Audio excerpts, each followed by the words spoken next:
Welcome back to OBTV News. I'm Hugh Jass. Well, you know what they say about North Carolina. If you don't like the weather, just wait a minute. Well, you don't have to wait a minute for our own OBTV meteorologist, Ginny Tolwarts, and her preciso weather forecast. Ginny, what's it like out there? Well, we bankers are coming out of the sweltering heat and chaos of the August Jersey York yelling season and easing into the cooler, slightly less hectic days of the newlywed and nearly dead season. But that doesn't mean you can turn off those air conditioners just yet. You know you have to keep those old folks chilled so they'll last longer. Is that necessarily a good thing? Take us into the weekend, Ginny. Thank you, Hugh. As we move into the weekend, we're going to see continuing downdrafts of New Jersey with a scattering of Maryland coming down from the north, bringing a mixture of heavy pressure and hot air through the weekend and into next week. These drafts are already starting to dissipate as school season settles in up north. But we're not through it yet, people.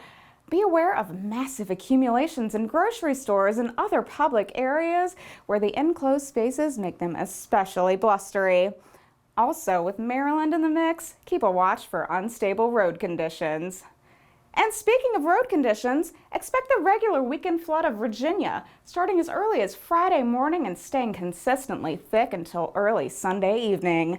As always, this surge will have an adverse effect on travel, increasing drive times exponentially and making major roads and highways hard to navigate. Statistics show that these swells of Virginia also have an adverse effect on blood pressure, so roll up those windows, turn on that AC, turn up the radio, and forget about being anywhere on time. And starting Friday evening, we'll see sparse fronts of North Carolina coming in from the west into early Saturday morning hours. Many local residents may expect relative humidity in their homes before this front makes an inversion late Sunday evening to head back inland. And we're also starting to see a scattering of Texas coming up from the southwest due to a super turbulent depression. And we have a feeling that that will only increase over time.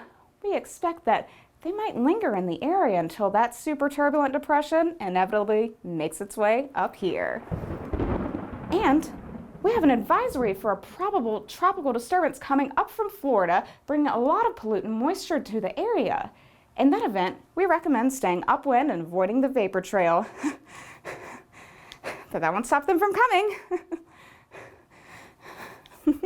Nothing will stop them from coming.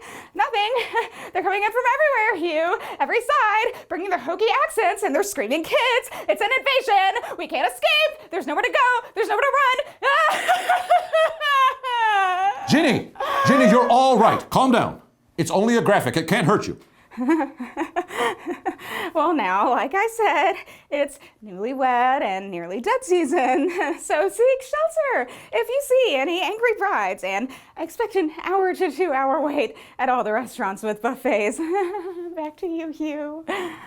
Well, this is nice and all, Ginny, but what about the weather? The weather? Yes, the weather. What's it going to be like outside? Can you just hear me, Hugh? It's going to be crawling with tourists.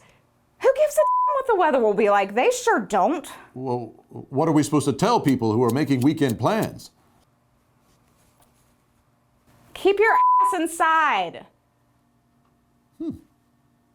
Well, you can't say you weren't warned.